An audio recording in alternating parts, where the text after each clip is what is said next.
promulgó unas estrictas normas porque se hacían experimentos con seres humanos y la aplicación de nuevos productos terapéuticos en medicina. Estas normas en algún modo son el primer código que surgió de ética porque había muchos ensayos clínicos.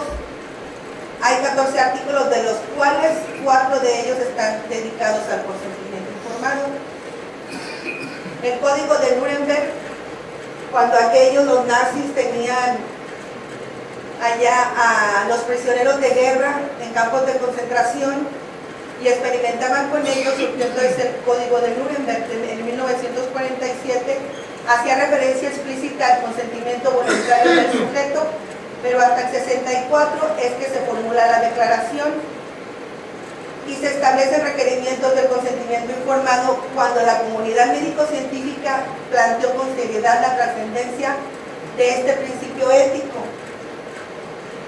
Y surge este código que es consentimiento voluntario, no informado, es voluntario, diseño adecuado y justificado y no causar daños innecesarios. Aquellas gentes fueron dañadas y si ustedes han visto las revistas, películas, cómo salían de los campos de concentración, el riesgo no debe de ser mayor que la importancia del problema en estudio, dirigido por personal científicamente competente, y el sujeto es libre para poner fin al experimento.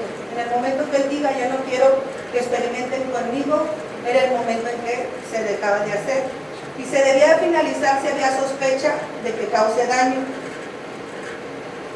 El tribunal se dio cuenta de la importancia del consentimiento informado en la realización de experimentos con humanos y ensayos clínicos y decide establecer estos principios básicos con fin de tener en cuenta y de satisfacer las exigencias morales, éticas y legales en la investigación que se hacían con seres humanos. No nada más se hacen con animales, también hay investigaciones con seres humanos.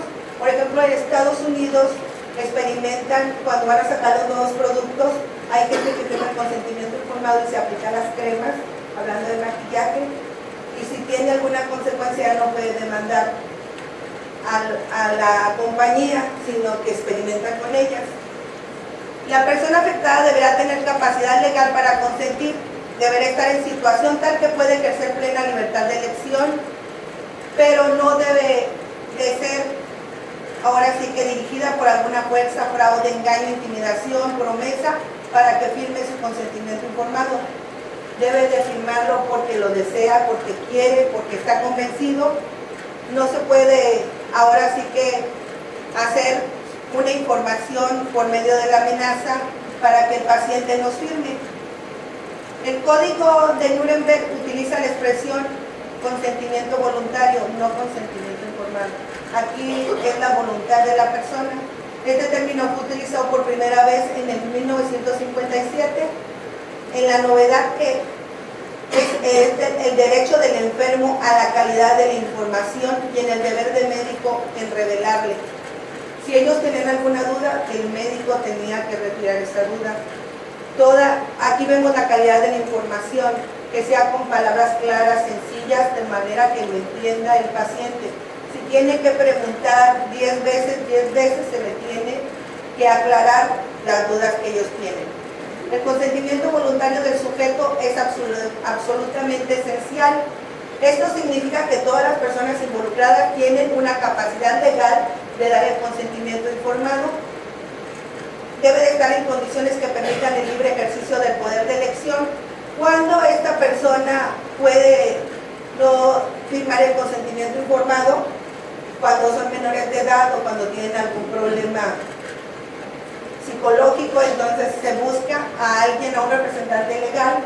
En algunos casos es el padre, cuando no vienen los padres, pues determinar a quién es el que da el consentimiento legal. En caso de accidentes, pues mandan a alguien, a algún representante legal del MP. El consentimiento legitima al ensayo clínico y es una premisa de la investigación ética. Su finalidad es preservar el principio de respeto a las personas, es decir, su autonomía. Nadie puede hacer el bien a otro en contra de la voluntad de este. Entonces no estaríamos haciendo el bien, estaríamos dañando a la persona. Y en el Renacimiento ya el hombre toma conciencia ya se ve como un ser inteligente, racional y poseedor de dignidad. Mediante su voluntad y su razón ya cambia el entorno social y puede cambiar la historia. Ya la relación médico-paciente pasa a ser un intercambio científico. Más tarde aparece el concepto de autonomía, que es una expresión que se dio con Manuel Kant, y así surgen nuevas formas de gobierno.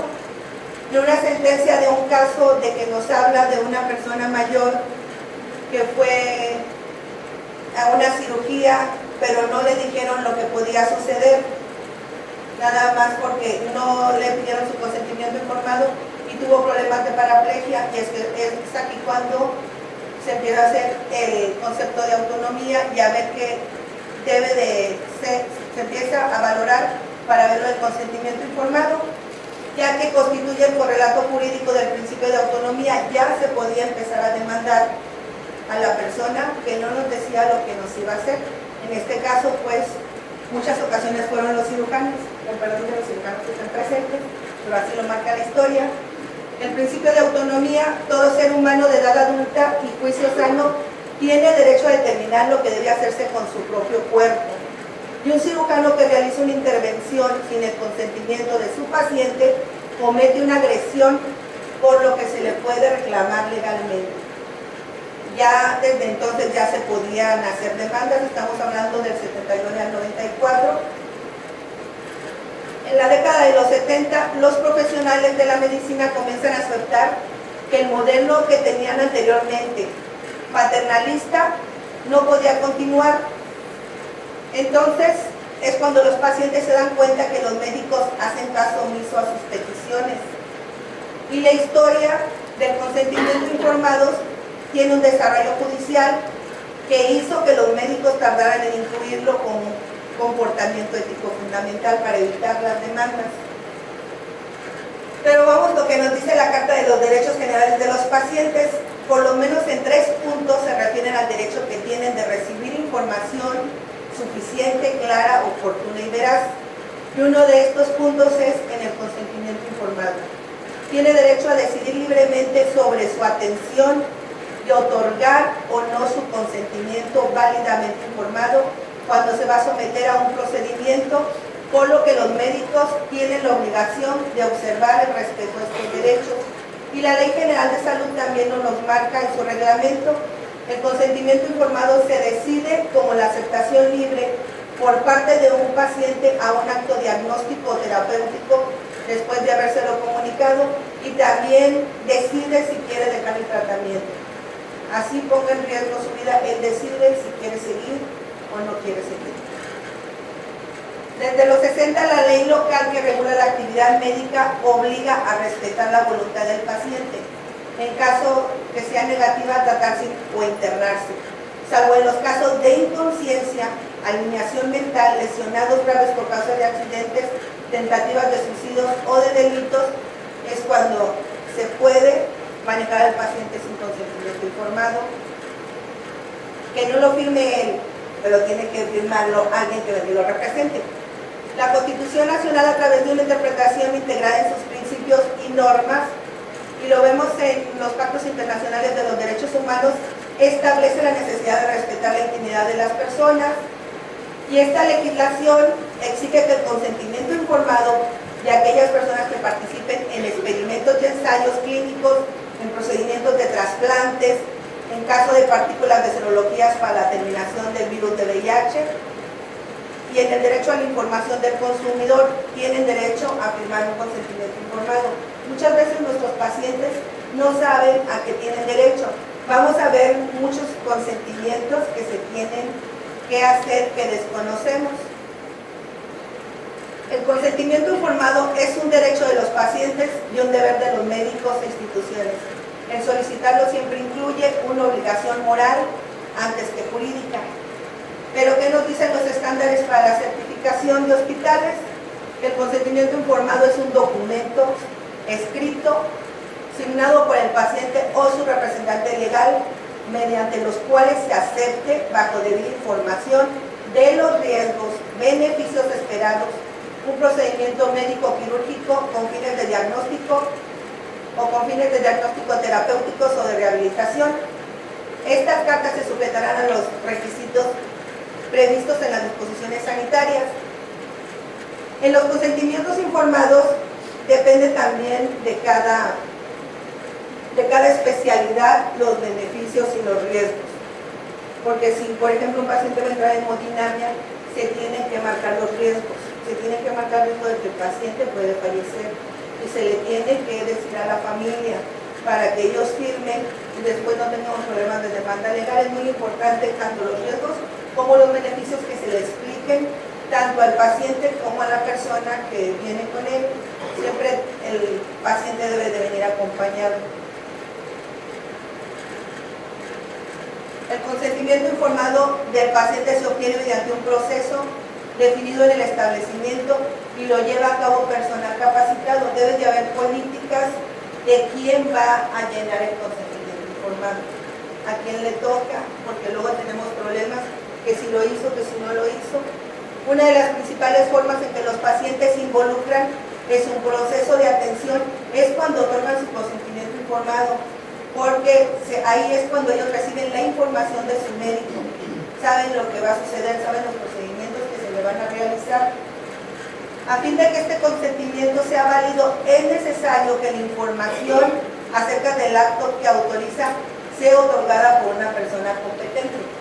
Y si va a entrar a una cirugía, el que debe dar el consentimiento informado es la persona que lo va a operar, porque es la persona competente, es la persona que sabe lo que puede suceder y sabe lo que va a realizar y tiene el conocimiento científico. Debe ratificarse la comprensión de dicha información por parte del paciente, del familiar o responsable legal, según corresponde, y deberá formalizarse con su firma, huella digital o algún otro medio aceptado legalmente. ¿Por qué es importante? Porque el paciente puede decir, yo no acepté este procedimiento. Y si nosotros no tenemos un consentimiento informado por él, pues nos puede provocar una demanda legal. El paciente tiene que informar si se le va a administrar un medicamento también de las consecuencias que puede tener el mismo. El consentimiento informado puede obtenerse en varios momentos del proceso de atención. Por ejemplo, al ingresar a hospitalización o antes de la realización de determinados procedimientos o tratamientos que conlleven un alto riesgo. El proceso de consentimiento está claramente definido en el establecimiento por políticas y procedimientos que deben de cumplir la normatividad vigente. Si nosotros vamos a hacer un procedimiento que puede poner en riesgo la vida del paciente, como el proceso de hemodiálisis, se tiene que firmar su consentimiento antes de someterse al mismo.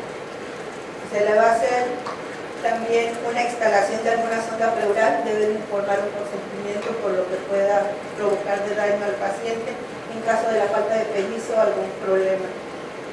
Se informa a los pacientes y familiares sobre los análisis, procedimientos y tratamientos que requieren su consentimiento, así como en la forma que pueden otorgarlo. Los pacientes y familiares entienden quiénes, además del paciente, pueden otorgar dicho consentimiento y se debe de capacitar a todo el personal involucrado para informar a los pacientes para obtener y documentar su consentimiento. Las políticas deben de ser claras. ¿Quién es el que va a hacer el consentimiento informado? ¿A quién le corresponde? Porque el paciente puede decir, es que no me lo explicaron, no les comprendí. La información debe de ser veraz. Muchas veces nuestros pacientes no entienden nuestra terminología médica. Entonces tenemos que ver el nivel educativo y bajarnos a su nivel o utilizar palabras sencillas para que nos comprendan todo lo que queremos informarles. Los pacientes y familiares reciben la información adecuada acerca de la enfermedad o los tratamientos propuestos y los prestadores de atención para que puedan tomar decisiones sobre su atención. Se debe de explicar claramente todo el tratamiento. Si tienen un tratamiento de oncología, se debe explicar todo el tratamiento de oncología, cuáles son los síntomas que puede tener durante el tratamiento, cuál es lo que no debe de pasar, para que el paciente sepa que el procedimiento propuesto a la familia se le dio la información. La información proporcionada incluye el estado del paciente, los tratamientos propuestos, los beneficios y riesgos, las posibles alternativas y las probabilidades de éxito. Hay que checar bien nuestros consentimientos informados y cumplen con toda la normativa. Debe de incluir también los posibles problemas relacionados con la recuperación y los posibles resultados de no someterse al tratamiento propuesto. El personal también debe de informar al paciente el nombre del médico u otro facultativo que tenga la responsabilidad principal de su atención o que esté autorizado a llevar a cabo los procedimientos o tratamientos propuestos. Debe de conocer quién lo atiende. Y acuérdense que nosotros pues aquí trabajamos por turnos, debe de conocer a los médicos que en su momento son los que lo atienden. Si son los médicos internistas, debe de conocer a sus médicos internistas. Si son los cirujanos, debe de conocer a sus cirujanos. El establecimiento debe implementar un proceso dentro del contexto de la ley y la cultura existente para cuando otros puedan otorgar el consentimiento, cuando no sea el mismo paciente. Ya lo platicábamos en qué casos. Por ejemplo, los menores de edad, ¿quién otorga el consentimiento? Pues los padres menores. En ocasiones el consentimiento informado requiere la participación de ese tercero. Cuando no se puede tomar las decisiones por el paciente por su condición de salud o cuando es un menor de edad. El paciente no puede tomar decisiones acerca de su atención. Cuando no lo puede hacer, se identifica ese tercero responsable, así lo marca la normatividad vigente en el artículo 81 del reglamento de la Ley General de Salud. Cuando el consentimiento es otorgado por un tercero, se debe documentar también en el expediente clínico quién lo otorgó, qué tipo de familiares, si tiene un parentesco, si es alguien del Ministerio Público en caso de un accidente que no lleguen los familiares. El consentimiento informado que se obtiene al ingreso del paciente a hospitalización y atención ambulatorio es claro en cuanto a los alcances y sus límites. Acuérdense que también tenemos un consentimiento para hospitalización, otro para cirugía, otro para sedación.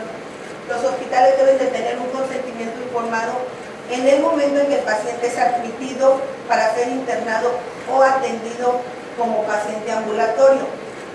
Los pacientes obtienen información respecto a ese consentimiento y en ocasiones llamado consentimiento informado generado de ingreso. Hay un consentimiento en el hospital, aquí que es para el ingreso del paciente. Ya les hablaba de la ley, de los artículos donde vienen 80 y 81. El consentimiento general menciona que en los casos que aplique la probabilidad de participación de estudiantes o practicantes en los procesos de atención, se debe de contar con los lineamientos.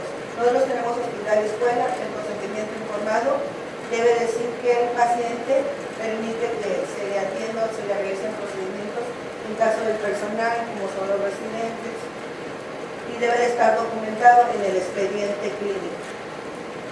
Se debe de obtener un consentimiento informado antes de una cirugía, antes de la aplicación de anestesia o sedación, si los tenemos también.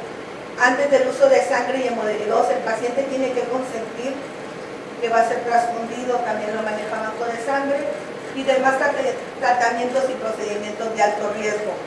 Cuando la atención incluye procedimientos quirúrgicos o invasivos, como la anestesia, el uso de sangre y hemoderivados, y otro ejemplo es la colocación de un catéter subclavio o la realización de un tratamiento de hemodiálisis, donde se pone en riesgo al paciente, también se debe de proporcionar un consentimiento informado. El establecimiento debe de enumerar las categorías o tipos de tratamiento y procedimientos que requieren un consentimiento informado especial. Los consentimientos informados especial son los que en su momento pueden ocasionar que haya una demanda legal. Por ejemplo, la sujeción de los pacientes. Cuando hay sujeción de los pacientes, se debe de hacer un documento que se llama consentimiento informado especial, porque ya pasó en otros hospitales que sujetan al paciente y el paciente decía, es que me tenían secuestrado, es que me sujetaron, las enfermeras me amarraron y me amagaron. Entonces tiene que haber un consentimiento especial.